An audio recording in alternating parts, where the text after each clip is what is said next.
Assalamualaikum warahmatullahi wabarakatuh. Hi everyone. In this video, I am going to teach you separation methods part 2. So under separation methods part 1, I taught you filtration, evaporation and crystallization. In this video, I am going to teach you simple distillation and fractional distillation. But under separation methods part 2, you have paper chromatography as well. But I am just going to explain you the or compare the differences between simple distillation and fractional distillation.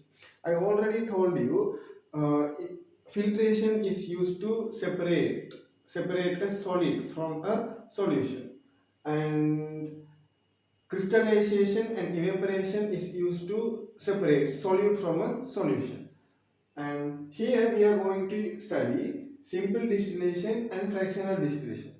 First, we have to know where these methods are used. Normally, the simple distillation is used to separate a solvent from a solution. So, you already know in a solution, we have solute and solvent.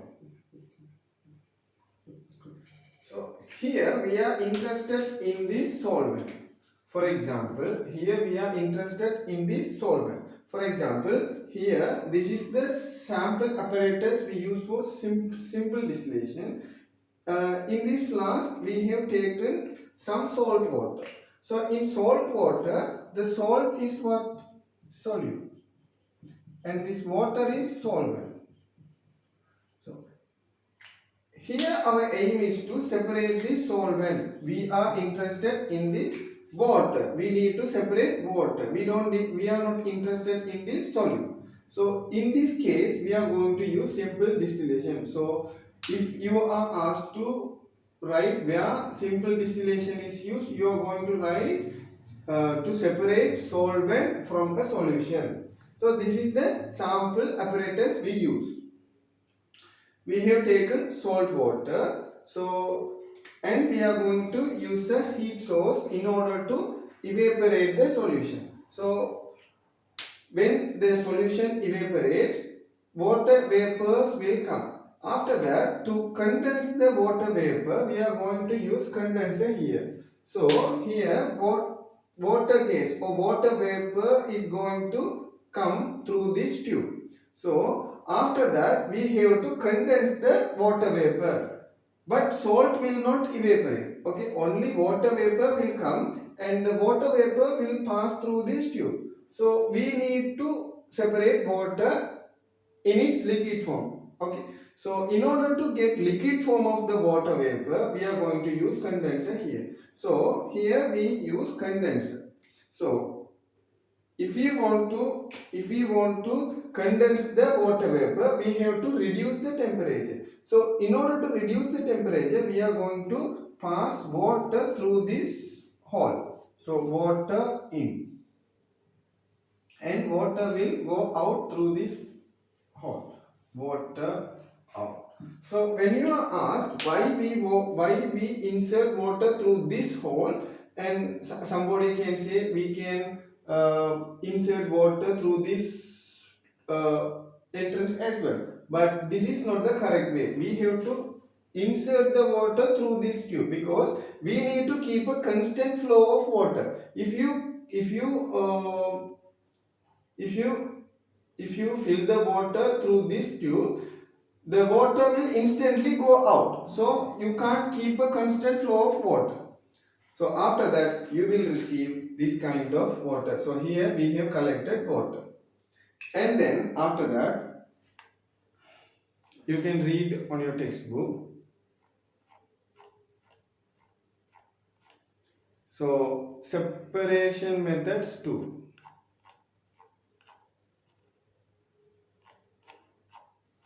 Separation methods 2. So this is a way to obtain the solvent from a solution. I already told you this method is used to separate solvent from a solution. The apparatus is shown on the right. It could be used to obtain water from salt water, for example like this. And they have mentioned the procedure how you are going to carry out this experiment. And we collect distilled water. and the water we have collected in this container is called distilled water.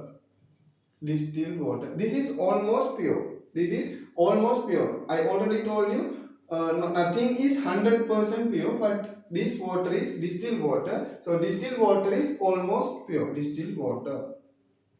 This is a kind of pure water. And they have they have mentioned you could get drinking water from seawater in this way. Okay, you already know in seawater salt is there. Salt means NaCl is there. So when you get some seawater and use this method in large amount, you can get drinking or drinkable water. So in some countries like Middle East countries, people make this kind of industry. They have big plants using this simple distillation. The idea behind the factories is simple distillation, but in large amount they are going to extract distilled water or drinkable water from sea area, from seawater. Right. You could get drinking water from seawater in this way. Many countries in the Middle East obtain drinking water by distilling seawater in giant distillation plants. So here we have mentioned only the simple apparatus for simple distillation. But in order to get drinkable water or drinking water from seawater, the Middle East countries are going to use factories in giant amount, in large amount. There will be big companies or big industries, big factories to produce distilled water or drinkable water from sea water. Right. Now again we are moving to the fractional distillation. So normally fractional distillation is used to separate mixture of liquids. I already told you simple distillation is used to separate solvent from solution, but fractional distillation is used to separate mixture of solution. So mixture of solution.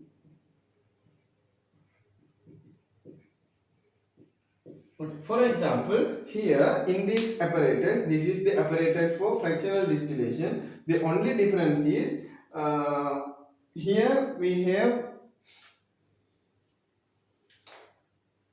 additionally added a system called fractionating column with small glass beads. This is can I write? Okay. This is fractionating column with small glass beads. Right. Okay. Right. We have taken ethanol plus water, ethanol and water. We have mixed ethanol and water in a flask, and we have set this apparatus in the laboratory. So in addition to this apparatus, I have inserted or I have additionally added fractionating column with small glass beads for fractional distillation method. Okay. Right. Now the rest are same. The rest is same. Now again here also I am going to heat the solution of ethanol and water. This means heat. Using a heat source I am going to heat this solution or this apparatus. And here ethanol and water. Here I have only salt and water. If I heat the salt water, only water will evaporate, but salt will not evaporate. But when I heat this ethanol water, both ethanol and water will evaporate. So ethanol vapor and water vapor come through this to this fractionating column with glass beads. So okay, you already know. So I already told you this fractional distillation method is used to separate mixture of solution. So mixture of mixture of liquids. Okay, mixture of liquids. Mixture of liquids mean these liquids should have different boiling points. So liquids of different boiling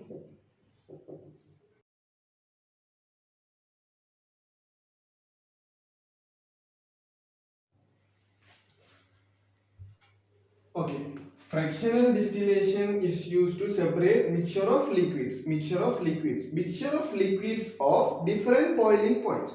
Okay, so here we have taken ethanol and water. So both are different liquids. Ethanol is also a liquid, water is also a liquid, but they have different boiling points. You already know boiling point of ethanol is 78 degrees Celsius and the boiling point of water is 100 degrees Celsius. Now, when we heat the container, when we heat this container, ethanol is going to evaporate and water is also going to evaporate. Now, both ethanol vapor and water vapor are going to this fractionating column with small glass beads.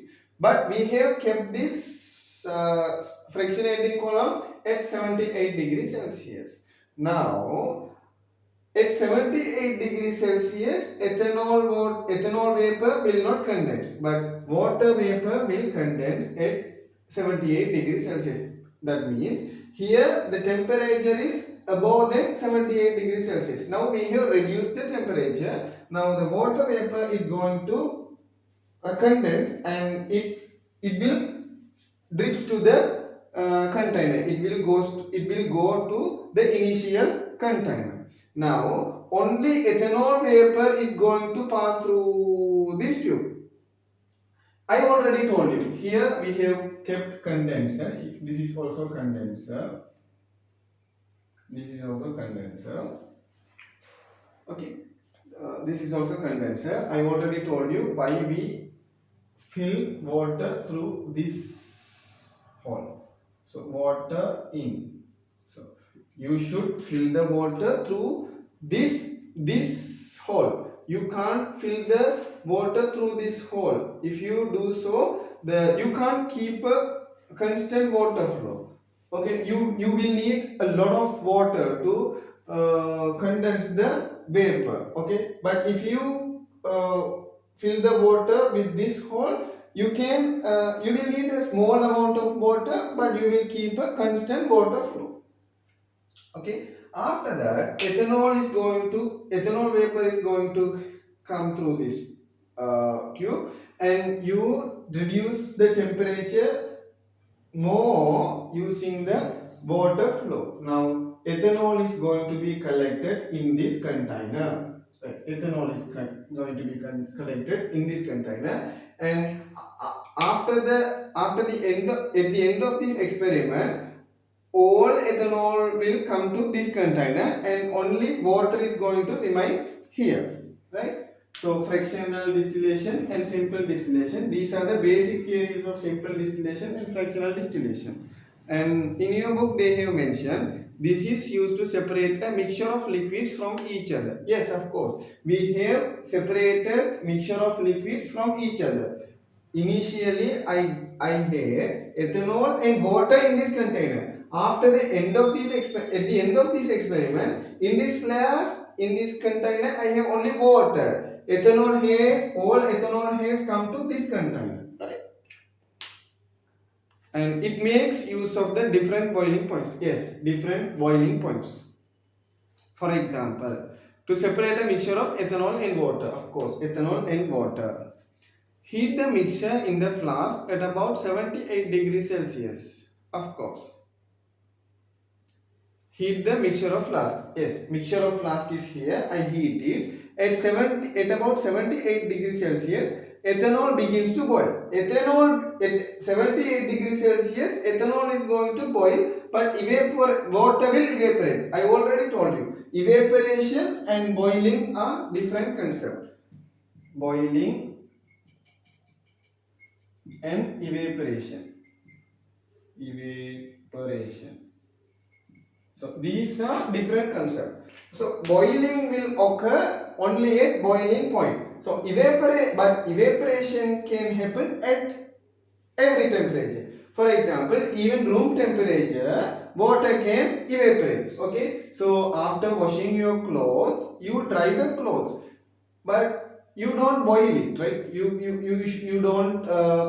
You don't keep a Bunsen burner or something under the cloth, but it evaporates. So at every temperature, every liquid evaporates, but at boiling point, it will boil. It will start to boil.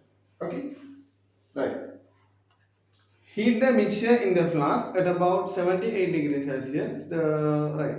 Some water evaporates too. Yes, some water evaporates. At every temperature, water will evaporate. So 78 degrees Celsius, ethanol will boil, but water will evaporate. It will not boil.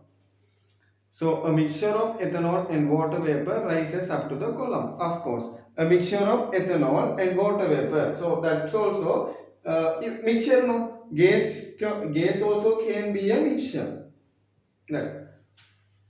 The vapors condense on the glass beads in the column, making them hot. Right.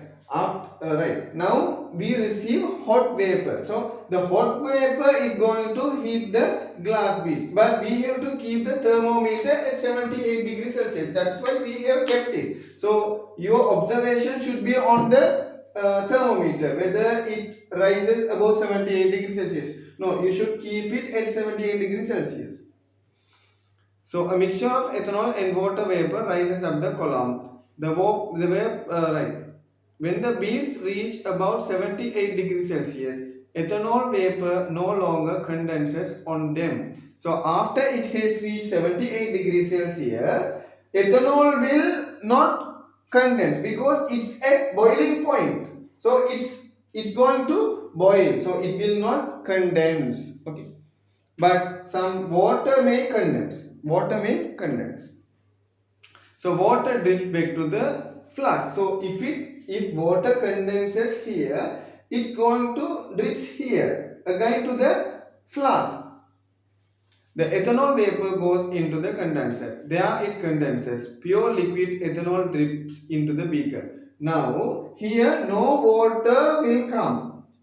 Okay, no water will come. Okay, here only what? Ethanol vapor is going to come. So here we can collect pure ethanol without any water. Pure ethanol. So this ethanol is going to be pure. Eventually the thermometer reading rises above 78 degrees Celsius. A sign that all the ethanol has gone. So if you constantly heat it, definitely the temperature is going to rise, but eventually means after a long time it's going to rise above 78 degrees Celsius. It means all the ethanol has come means here we have only water, here we have only ethanol. Okay, and finally they have mentioned fractional distillation in industry. So in industry also fractional distillation is used. Fractional distillation is very important in industry. Of course, in simple distillation is also used in industry, and fractional distillation is also used in industry. In the petroleum industry, to refine crude oil into petrol and other groups of compounds. So in petrol industry, okay, we take crude oil and we collect petrol and other compounds using several columns. Okay, like this there will be several columns and you are going to separate petrol from here. Okay, so when it goes to, okay, so when you construct column like this, above this column, if you construct another column, the temperature is going to be lower than 78 degrees Celsius. Now if you extract petrol from here, from the second column you can extract another compound. So likewise they are going to construct columns, right? So the oil is heated and the vapor rises to different heights up to stall fractioning column. So steel fractionating column. So here we have, in laboratory we can use only glasswares, but in industry they are going to use steel fractionating columns. Okay, Right. In producing ethanol, the ethanol is made by fermentation using sugarcane or other plant materials. It is separated from the fermented mixture by fractionating distillation. Ethanol is used as a solvent and as a car fuel. Okay, right. These are the some applications of fractional methods, and we will study in the upcoming classes. To separate the gases in air, the air is cooled until is liquid. Okay, okay, they have mentioned to see some page numbers 256 and 212, but we are into second 22nd page. So after that, when I teach these chapters, I will explain you again, but you can understand that fractional distillation is very important in industry, and these are the applications of what? Fractional distillation. One is in petroleum industry to refine crude oil into petrol and other groups of compounds. And the second one is in producing ethanol. Producing ethanol. You can highlight it if you want or underline. And to separate gases in air. Okay. And separate gases in air. Okay. In air we have nitrogen, oxygen and other gases. So in order to separate nitrogen, oxygen, carbon dioxide, we can use this kind of fractional distillation. Okay. Thank you.